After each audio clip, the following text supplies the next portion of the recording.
Olá, gente! Nós estamos aqui novamente pelo Instituto Cultiva, trazendo mais um momento de conversa com o Petri. Eu sou Osiris, né, do coordenador da comunicação do Cultiva, e nós estamos aqui com o doutor Luiz Carlos Petri. Petri, vamos lá, é assim, a gente tem tá tendo uma fase do Brasil muito interessante, né? Assim, algumas coisas estão aparecendo da forma menos inesperada, menos manipulada. A gente teve um 7 de setembro aí muito revelador e eu acho que eu tenho muita vontade de te ouvir falando desse assunto, essa sua visão do que isso nos traz. Podemos falar? Sim, olá, Osiris, tudo bem? Olá, pessoal. Agradeço muito a participação de cidadania e participação social do Instituto Cultiva, como colaborador, amigo. Eu acho que os dias 6, 7, 8 foram fundamentais para a sociedade brasileira, mas principalmente sob o ponto de vista da subjetividade.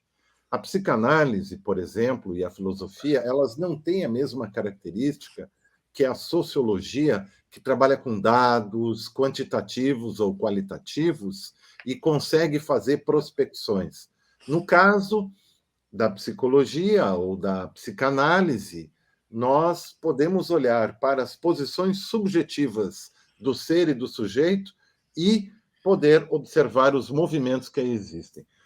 Haveria toda uma discussão sobre a teoria freudiana da identificação, da psicologia das massas, que talvez num determinado momento a gente possa conversar, mas o mais interessante seria a gente poder falar sobre um conceito muito interessante que afeta a questão da posição subjetiva do ser, do sujeito, da pessoa, que foi trabalhado por um autor muito importante, que é o Primo Levi, que está aqui, Os Afogados e os Sobreviventes, e que trabalha sobre a questão do nazismo, do Petri, fascismo. põe isso. Está aqui, ó, Ótimo.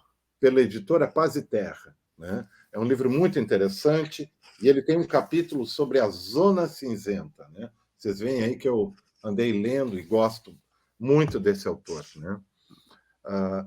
Eu construí uma abordagem para mostrar alguns eventos que aconteceram em dois momentos distintos, com a intervenção de alguma coisa que alterou os vetores desses momentos e movimentos de determinados sujeitos durante os eventos que antecederam o 6, 7, 8, durante esses dias e posteriormente. Se a gente pudesse olhar para isso, daí eu vou poder abordar. Gostaria de compartilhar uma tela do PowerPoint que eu organizei, Osiris, com isso aqui está. A ideia da Zona Cinzenta, que é baseado nesse autor importante, já falecido, infelizmente, também o de baixo, né? O Primo Levi, Os Afogados e os Sobreviventes, e que trabalha também uma ideia que está num grande autor francês chamado Michel de Certeau, que era um jesuíta, que tinha formação em psicanálise e que era um grande amigo do Lacan e que foi professor no seminário maior aqui dos jesuítas no Brasil durante muito tempo, e que trata da relação entre o sujeito e o outro, a alteridade, ou seja, como nós, por exemplo, na Terra Brasilis, nos vemos em relação ao outro do continente europeu e como nós somos vistos e como nós nos vemos entre nós mesmos. Né? Isso é uma questão muito interessante, porque trabalha vários graus de diferenciação das posições subjetivas que uma pessoa pode ocupar na sua própria história.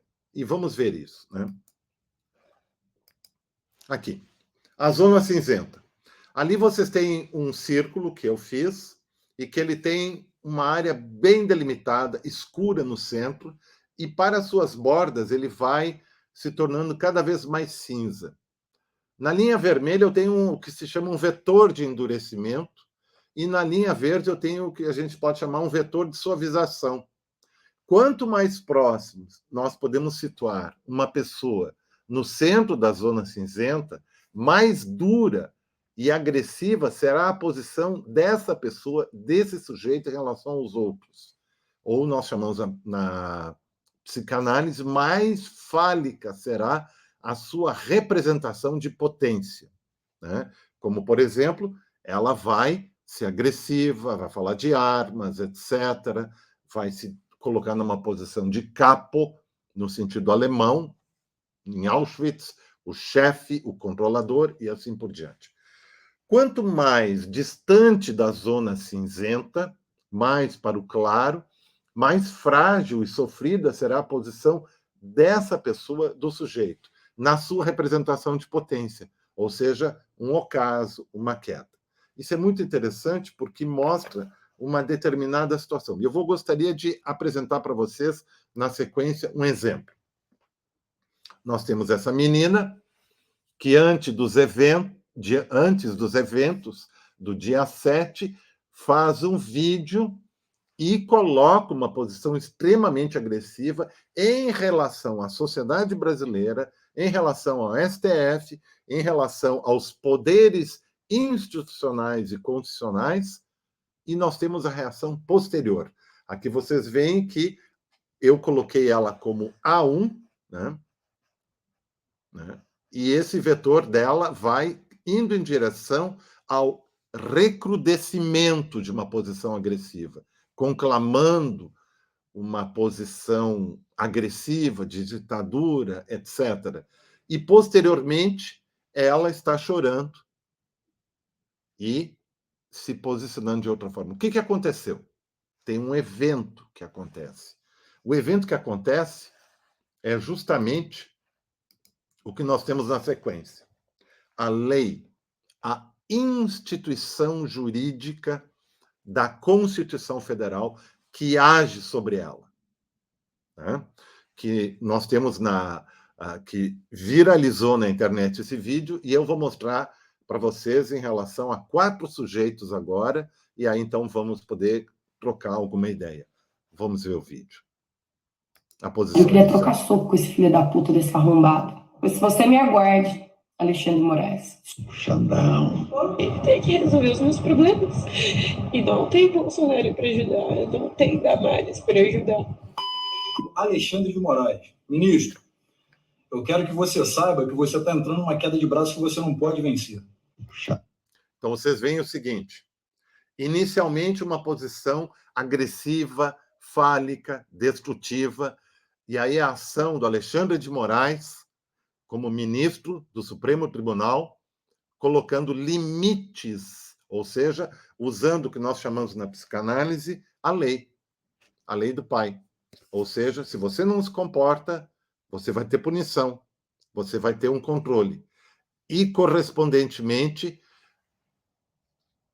a demonstração dos sujeitos, na real, da sua fragilidade.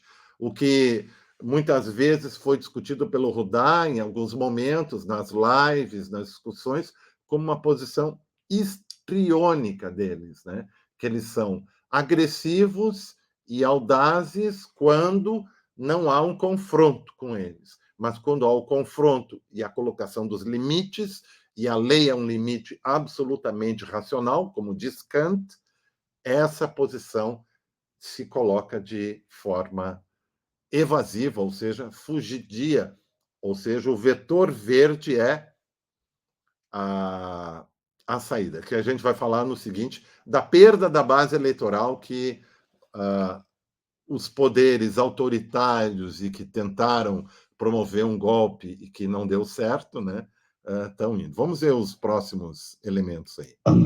Foi o momento da raiva que ali me encontrava e peço desculpas a todo o Brasil. Mas eu já falei pro Xandão uma vez e vou repetir. O buraco comigo é mais embaixo, Xandão. Xandão. A justiça tem uma liturgia, tem um protocolo, tem uma formalidade que nós vamos respeitar. Sim, vocês têm 72 horas para aprovar o voto impresso e para tirar todos os ministros do Supremo Tribunal Federal. Xandão. Eu errei e quero Quero me redimir com esse povo, pedir desculpas até ao Supremo. E não cumprir as ações criminosas cometidas pelo senhor Alexandre de Moraes. Xandão. Tá? Porque eu vim para o México no dia 27. Eu queria trocar soco. É isso aí, né? Então a gente vê que entre um enlace, como dizia o Aristóteles na Poética, e o desenlace dos acontecimentos depois, nós temos a ação de uma linha mediana de meio termo, que é a ação da lei, né? E esse processo eu acho que é interessante para a gente poder discutir. Vamos ver o que você acha. O que você acha, Osiris? Pois é, o que eu achei interessante, o que me chamou a atenção desse pessoal é assim, eu estou aprendendo muito com você, Petri, porque meu raciocínio vinha assim, a lei como um princípio de realidade. Né? Ela está aí, é uma realidade social. Às vezes deixa isso muito bem claro no texto dele, o contrato social. Sim. A gente tem uma fragilidade da lei no Brasil que, às vezes, quando é o filho de, sei lá, de algum jurista, de alguma coisa, se permite algumas coisas, quando é um preto e pobre, não se permite nada. Porém, ela está aí, em alguns momentos, ela é importante, estratégica, que ela seja mantida. E o que eu percebi, a fragilidade do pensamento desse pessoal de não se dar conta disso. Mas esse pessoal não eram nem pretos, nem pobres, exatamente, nem marginais. Eles eram aquilo que eles, digamos, poderiam chamar de elite. Sim. Né? Ou seja, dentro da zona cinza dos bolsomínios, como se diz. Né? Sim, sim. Pois é, e tem aquela questão que volta e meia as pessoas falam, que a classe média no Brasil ela se acha elite, ou se acha participante do poder, porque ela partilha dos mesmos gostos e anseios. E isso fica muito nítido, porque esse pessoal não partilha de poder nenhum, mas por ser simpatizante achava que usufruiria das benesses que, por exemplo, os filhos do Bolsonaro usufruem. Não, essa é uma questão muito importante que a gente poderia discutir, acredito, num outro momento, mas assim, o mais importante que existe nesse fator e nesse vídeo é o elemento regulador e harmonizador da lei, do princípio de realidade, como você colocou há pouco. Se nós temos uma lei na qual nós podemos expressar o nosso pensamento, desde que nós não venhamos a colocar o outro como um objeto simples e puro da nossa manipulação, do nosso bullying, da nossa agressividade. Ou seja, na democracia, a divergência e o debate de ideias é muito bem-vindo. Porém, não uma atitude primitiva de hostilidade e de ameaça. Na democracia, você não pode fazer ameaça. Por quê? Porque nós temos um estatuto de decisão que é um quórum de votação, a partir de todo um processo de trabalho, de análise. Né?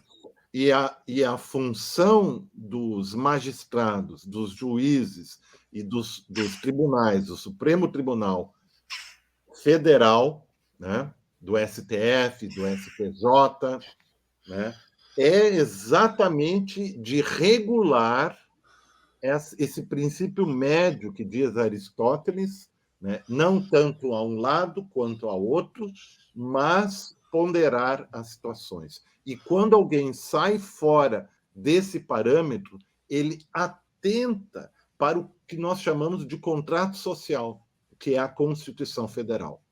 Quando você atenta contra o contrato social, você sai fora da sociedade e se põe numa posição superior à sociedade. E isso não pode acontecer. Né?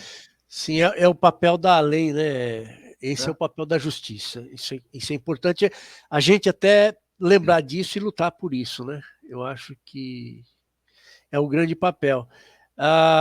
O que me espantou, na verdade, é a onipotência desse pessoal, né? Que se mostrou inócua Muito frágil, e inócuo. frágil.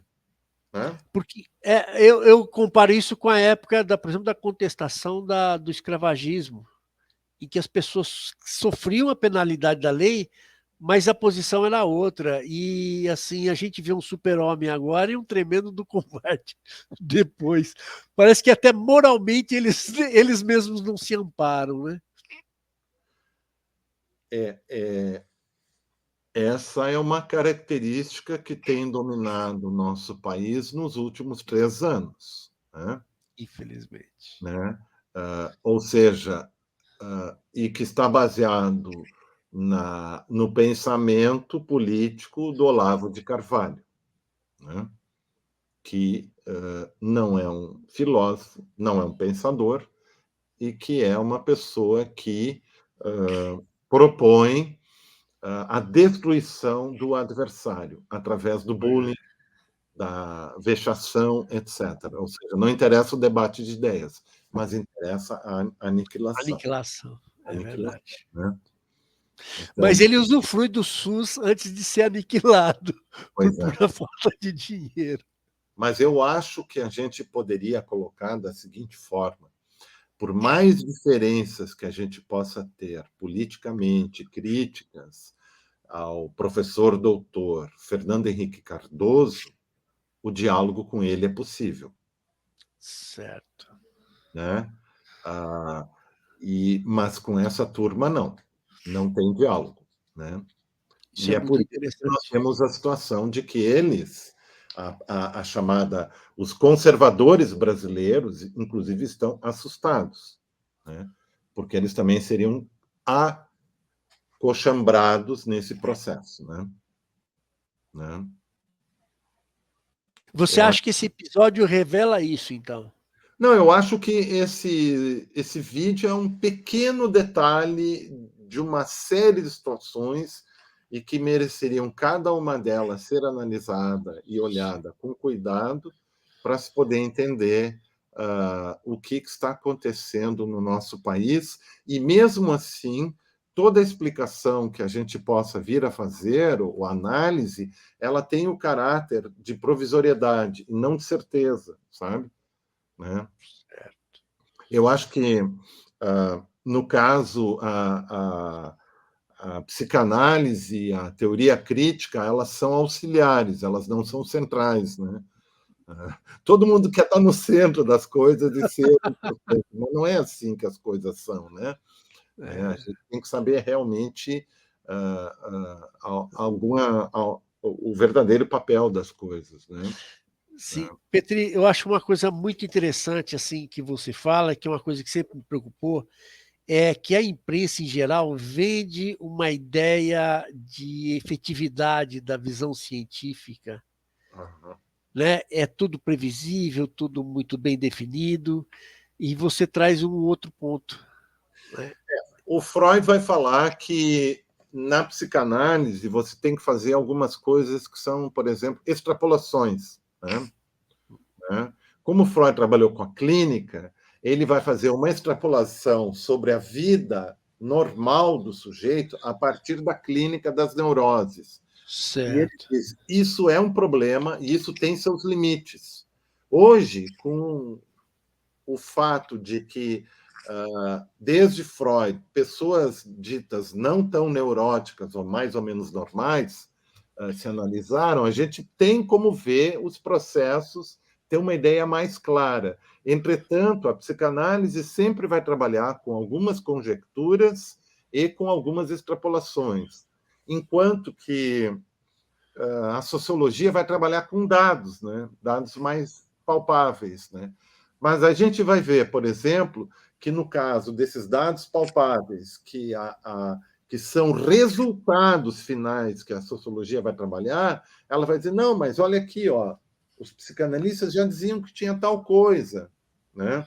Então, é aquele processo que a gente pode, num dia, talvez, conversar um pouco, que é o processo da afiliação, da identificação, da escolha de objeto, afetivo, amoroso, erótico, os elementos da hostilidade que existem aí também, né? E como cada ser humano, dependendo do mundo, da circunstância ontogenética da formação dele, vai se dar de certo modo, né? Mas a gente sabe que o ser humano vai mudando, vai se habituando, né? A gente sabe, por exemplo, que o Bolsonaro, no começo, no primeiro dia do mandato dele, ele tremia os lábios de nervoso. No final do segundo ano, não. Olha só, sabe que eu não tinha me atentado para esse detalhe? A Oyama, no livro dela, Tormenta, a Thaís Oyama, é muito perspicaz em pegar isso, né? Olha que bacana. Se você for olhar alguma coisa, uma frase que eu considero modelar no dia da posse dele, e o que ele fez durante todo o processo, a gente pode ter como um fio condutor, quando ele diz: eu não vim para construir, mas para desconstruir. Pois é. E é o que aconteceu. É o que aconteceu. É. E é gozado que isso é vendido como um remédio, né? É. Com uma cloroquina. Pois é. Petri, eu acho que a gente tem um bom tempo aí. A gente temos nosso tempo definido aqui de conversa. Vamos voltar mais vezes, né? Porque agradeço. Eu que te agradeço. Não, que isso, também. Somos colegas. Somos colegas, nós estamos juntos nessa. Uma coisa que eu sempre... Na verdade, eu acredito muito, assim, como você até disse, às vezes a análise, a extrapolação psicológica ela é meio secundária, mas Sim. ela não deixa de ter a sua importância, porque auxiliar, mas como se o auxiliar fosse uma coisa assim, de menos, e não, é o ponto que transforma. A terapia é baseada nisso, né? Sim. São detalhes que a hora que a pessoa recupera, isso transforma, ou lhe abre a possibilidade de transformar. E a nossa preocupação hoje, enquanto ação social, é a possibilidade de transformar principalmente mentes, porque mudaram, transformaram a economia e deu no que deu. Que até é uma autocrítica presente na esquerda, né? Uhum. E eu me sinto muito feliz de estar participando nessa com você. Eu agradeço, Osiris, pela sua generosidade, e a gente sempre está trocando aqui essas ideias, abordagens, principalmente no grupo do Unidade e Diversidade, né? Pois é, tem razão. Gente, eu fico aqui, um abraço para vocês, até a próxima semana. Petri, é com você. Pode encerrar a nossa conversa.